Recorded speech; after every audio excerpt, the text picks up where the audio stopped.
1974, director Tobe Hooper created a movie so shocking that it almost single-handedly redefined the meaning of horror, exposing the world to new levels of intensity and violence which had never before been seen in cinema. This defining movie was the first of its kind and transformed the future of horror. So how did this all happen? Well, sit back, relax, and discover everything you wanted to know about the Texas Chainsaw Massacre.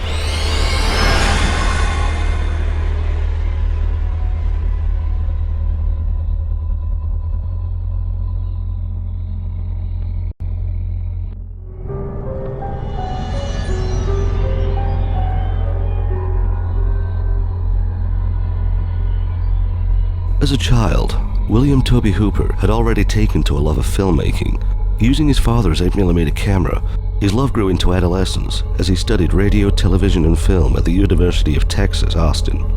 He would go on to become college professor and also camera operator for local documentaries. After creating 2 short movies for the PBS network, The Heisters and Eggshells, the latter winning an Atlanta Film Festival award, Hooper conceived the basic themes for making his own horror movie. Since 1955, the Vietnam War had been heavily covered by news media.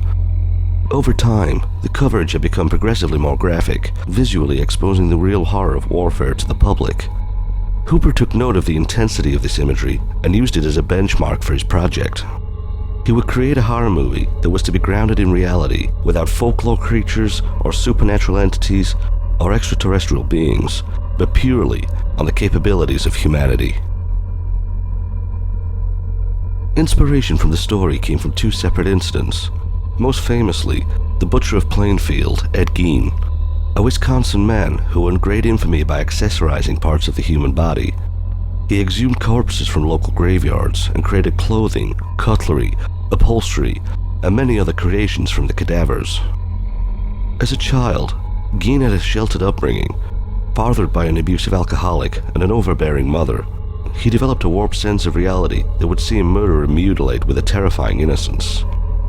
It was Gein's sheltered life and warped sense of society that would lead author Robert Bloch to create the character Norman Bates, best portrayed by Anthony Perkins in the Alfred Hitchcock classic Psycho.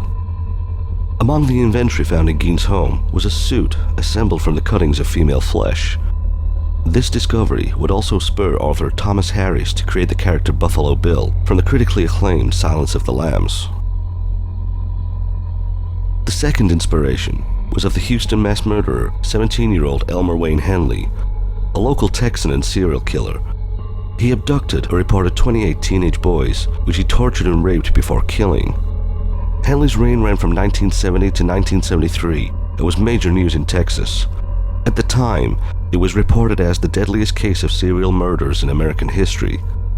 Hooper was intrigued by Henley's sense of accomplishment and morality in his killing, a trait that he would later apply to the Sawyer family. The original concept for the movie was a dark fairy tale. Hooper wrote the script with friend Kim Henkel, who had appeared in Hooper's previous film Eggshells. They wrote the plot around 5 teenagers bound to visit a desecrated grave. During the journey, they would pick up a hitchhiker who becomes progressively more unsettled. After ditching the hitcher, they're forced to stop and seek help at a nearby farmhouse. Unbeknown to them, the house would be home to a backward family of psychopathic cannibals. When creating the look of the family, they were conceived as eccentric rednecks. For the look of the as-yet unnamed Leatherface, Hooper recalled a story told him by his family doctor. When he was a young boy, the doctor joked with him that at pre-med school, he had removed the skin from a cadaver's face and dried it to wear as a mask at a Halloween party, an anecdote that would inspire the now iconic mask. Together, Hooper and Henkel created the screenwriting company Vortex Incorporated. Funding was supplied by Bill Parsley, a friend of Hooper. Parsley created MAB Incorporated and invested $60,000 in return for 50% of the movie plus profits. With budget and story in tow, Hooper set out to make his as-yet untitled movie.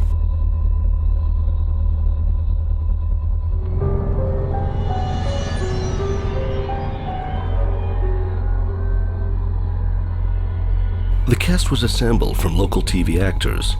Alan Danziger and Jim Sido were personal friends of Hooper. The role of Sally was given to Marilyn Burns, a fellow student of the University of Texas. For casting the main antagonist, Leatherface, Gunnar Hansen was recommended to audition by a mutual friend. Upon seeing Hansen's 6'4" figure, he was hired almost instantly. Filming began on July 15, 1973. It was a 32-day shoot in the blistering heat of the Texas sun. Located in Round Rock, Texas, the farmhouse was an abandoned building built in 1910. It was dressed to resemble the reports of the Gein homestead, coupled with a working abattoir.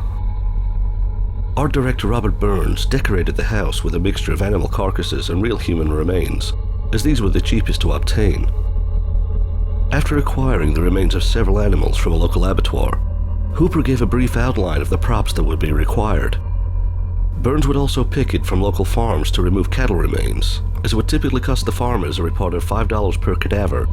Burns's free services were well received. For the cinematography, Hooper was inspired by the 1948 painting Christina's World by Andrew Wyeth. The desolation and depiction of the crawling girl and the farmhouse would all contribute to the final look of the movie. The painting now resides in the New York Museum of Modern Art and was featured as a postage stamp by the U.S. Postal Service in 2017. For the opening shot of the movie, Hooper had intended to use the close-up shot of a dead dog's eye that had been baking in the sun. By sheer coincidence, they found the remains of a horse lying on the roadside. Taking advantage of this unexpected convenience, Hooper took shots of the remains, but reconsidered the nature of the imagery and replaced the opening with that of an armadillo. The armadillo itself was a taxidermy project by Robert Burns. It's believed that Hooper had intended to shoot the animal being run over, which fake guts would explode. Burns supposedly nixed the idea after spending many hours creating the prop.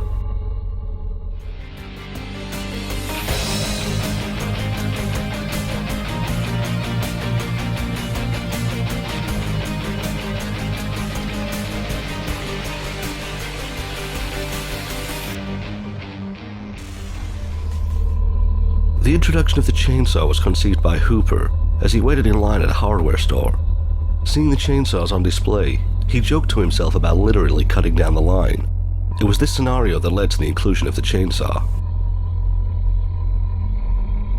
For the mask, the skin was made from liquid latex and fiberglass insulation sheets. It was designed to be a patchwork of flesh from a human head. It was made to look crudely assembled and on close inspection would reveal the injuries of the contributing victims. As Leatherface was mute, Hansen was given creative freedom to develop the character. To get in the mindset of a mute savage, he assumed the character to have never developed speech or rationalization. Leatherface would be the creation of his family's psychosis and lacking the ability for independent thought. For 2 days, Hansen studied the body movements and temperaments of retarded children at Austin State. Surprisingly, Hansen's been praised for his physical performance in representing the movements. The vocal audio was actually a dub mix, as Hansen never actually used his voice in character. The only contribution from Hansen was the scream when killing Kirk. Adding to Hansen's 6'4" frame to make him further intimidating, the costume required him to wear 3-inch heels. This would cause several problems for Hansen, as he had to run in many scenes. As there was no budget for a dummy chainsaw, scenes were often filmed with it active. In one scene, Hansen took a fall with the chainsaw landing mere centimeters from his leg. Though not confirmed, it's assumed that this potential accident led to the inclusion of the scene where this happens. To achieve the shot, Hansen wore a metal plate with raw meat and a blood pack attached to his leg. With the teeth removed, the chainsaw was controlled off camera. The heat caused by the friction on the plate left a burn on Hansen's leg. In order to capture genuine reactions from the cast, Hooper would not allow the other actors to see Hansen in costume until the shoot. Alan Danziger was reportedly so intimidated by the reveal of Leatherface that he fled the set on the first take of the hammer scene.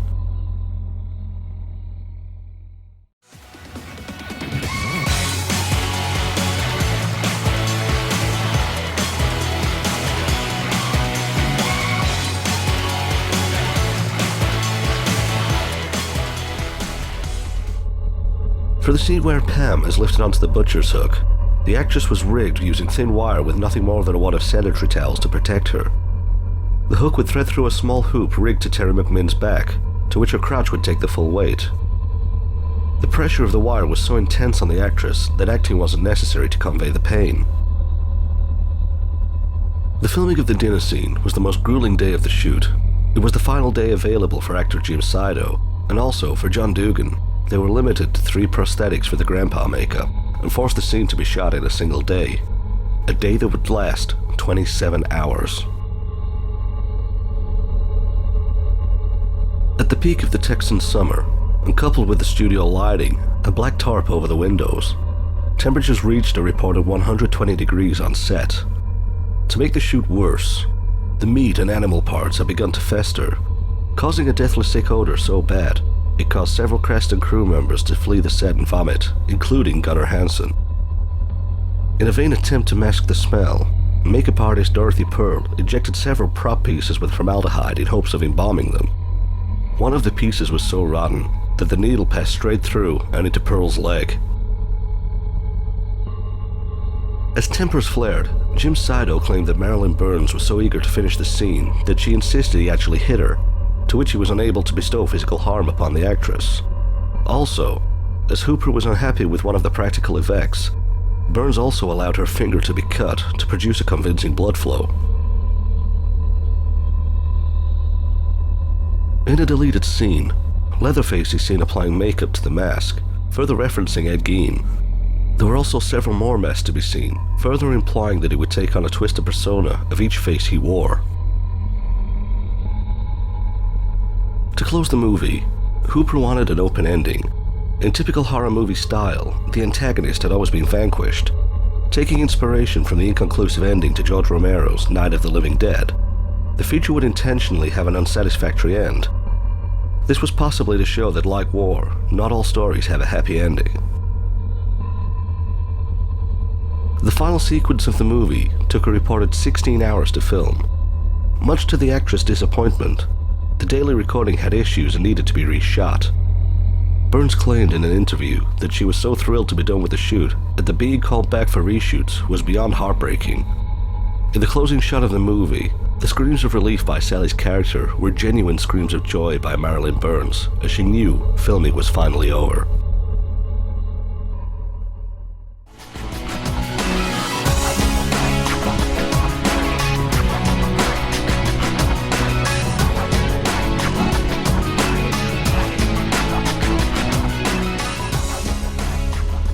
Due to the low budget, an original soundtrack could not be afforded. However, Hooper did have access to some stock music, but for the main audio of the movie, the sounds were all created by Wayne Bell to resemble the background noise of an abattoir. The use of the guttural audio only added to the potential reality that the movie promoted. The audio drones were experimental, and real body parts were used as instruments. Shortly after filming ended, in the town of Poth, Texas, there was a rumor of a chainsaw-wielding maniac that was terrorizing locals. Unbeknown to the filmmakers, they had been spied upon by passers-by who had assumed the worst and spread the rumor. The working title for the movie was Leatherface. Another suggested name was Head Cheese. The title was suggested by Hooper, to which Henkel argued no one would want to see it, and it was the realization that led to naming the movie The Texas Chainsaw Massacre. Coincidentally, in 2002, there was a movie made called Head Cheese, which would feature many of the same locations. Finally, for the introduction, Hooper enlisted longtime friend and DJ John Larroquette to record the opening narration. It's rumored that Larroquette's fee for the voiceover was beer and a quarter ounce of marijuana. After 14 months of editing, the Texas Chainsaw Massacre was finally ready to be shown to the public.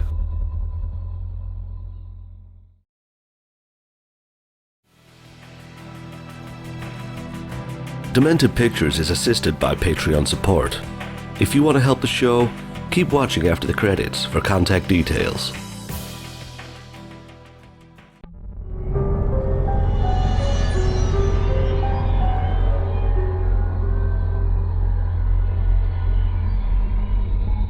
October 4th, 1974.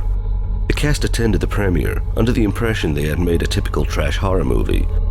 Upon viewing, they were quickly blown away by the raw intensity and execution of the film. Word quickly spread of this new breed of horror, and Vortex Incorporated were offered distribution by Bryanston Film, the same company that released the sexploitation flick, Deep Throat. The movie released nationally to rave reviews. Rex Reed hailed the film as the scariest picture he'd ever seen. The reception of Texas Chainsaw astounded the cast and many of the crew, opening at number 3 in the US box office. The movie was shipped for international release and picked up major notoriety and publicity for its shocking content. The Texas Chainsaw Massacre took the world by storm. As the budget was so low, Hooper and Henkel were forced to sell percentages of the movie. These cuts went to the cast, Bill Parsley, and also to Bryanston Film. Of the estimated $100,000 takings, Vortex repaid Parsley and were left with a total of $5,734.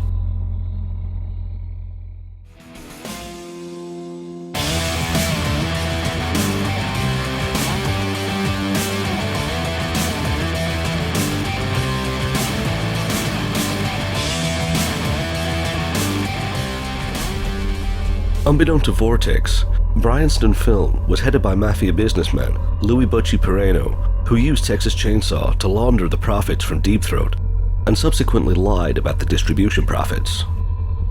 As Vortex had sold a large share of the movie to Bryanston, the value of the actor's shares had been slashed by 50%.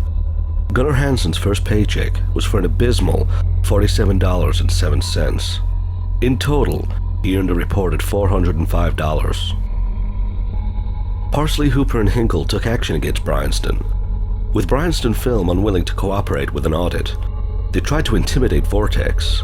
The three would not back down, and the lawsuit went ahead in 1976. In 1977, an agreement was settled out of court for a reported $400,000 and for Bryanston to relinquish control of the movie. New Line Cinema obtained the rights to the movie and paid the cast $25,000 each as part of the purchase agreement. In the UK, the BBFC described the movie as the pornography of terror and was refused distribution. There was also an issue that the antagonists were not vanquished. This lack of resolution was considered too extreme. The movie was not ostracized by a single scene, but more of the accumulative intensity was deemed unacceptable for British society. This decision was made by head of the BBFC, James Furman. Almost 25 years later, Furman retired and the movie was reassessed and was considered no longer a threat to decent society.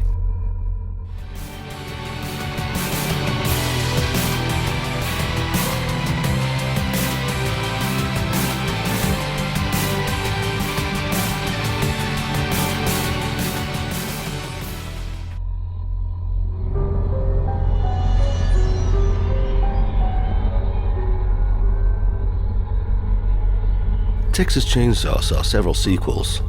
In 1986, Hooper would return for Part 2, an almost parody of his original movie, which would reverse the family into anti-heroes. Starring Dennis Hopper, Chainsaw Part 2 has grown a faithful fan base and is seen more as a black comedy. Part 3 would return to the dark tones of the original and was an early role for actor Viggo Mortensen. The movie suffered from studio interference and was heavily cut, making for a confusing narrative. In 1994, the fourth installment would take the franchise in a new direction. Directed by Kim Henkel and starring Matthew McConaughey and Renee Zellweger, The Next Generation would focus on the Slaughter family, but was poorly received by fans and critics. 2003 saw a remake of Texas Chainsaw, written by Hooper and Henkel and directed by Marcus Nispel. A faithful adaptation that received lukewarm reviews. Also, John Larroquette would return to do the voiceover for the movie's introduction. In 2006, a prequel was made to the remake. Produced by Michael Bay, the beginning would follow the family in their younger years. It added more to the evolution of the now named Hewitt family. In 2013, there was the spiritual sequel, Texas Chainsaw 3D, that would return to the Sawyer house from the original franchise. It was met with mixed reviews and was quickly forgotten by all but hardcore fans. 2017 sees the release of Leatherface, an origin story following the young years of the titular character. In 1982, Wizard Video released the Texas Chainsaw Massacre video game for the Atari 2600. Due to the digital violence, many stores refused to stock the game.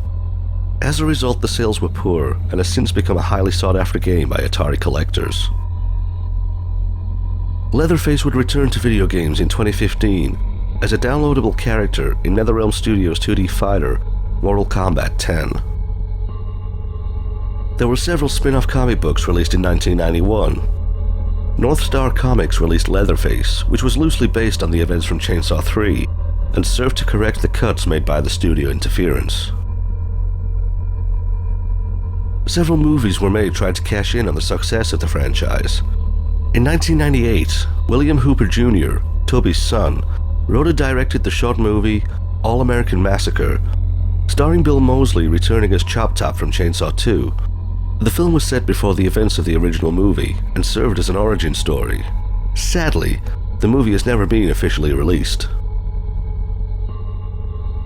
In 1997, the Sawyer House had fallen into disrepair and was relocated in Kingsland, Austin, and now serves as the Grand Central Cafe. Hosting an array of chainsaw memorabilia, the grill has become a popular attraction for many fans. In 2016, the Last Chance gas station was restored and reopened as Smokehouse Barbecue Joint and Cabin Lodge. Complete with the Texas Chainsaw Museum, the lodge also features guest appearances from Edwin Neal, who played the hitchhiker, and Caroline Williams from Chainsaw 2. Over 40 years have passed since the creation of Texas Chainsaw. To this day, the movie is recognized as one of the most terrifying ever made. Leatherface is recognized as the inspiration for every masked antagonist in modern cinema, and Sally is recognized as the original final girl. So whether you're a fan of Halloween, Scream, Friday the 13th, or maybe A Nightmare on Elm Street, be sure to thank the one that started it all, the Texas Chainsaw Massacre.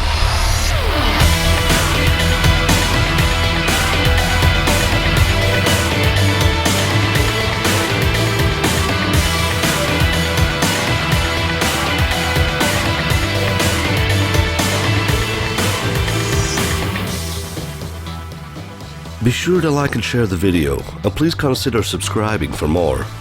To follow Demented Pictures on social media, check the description box below. Also, if you want to help the show develop, please consider supporting the show through Patreon. You'll get behind-the-scenes updates and an opportunity to choose the next movie covered in the show. This is Mike from Demented Pictures. Thank you for watching.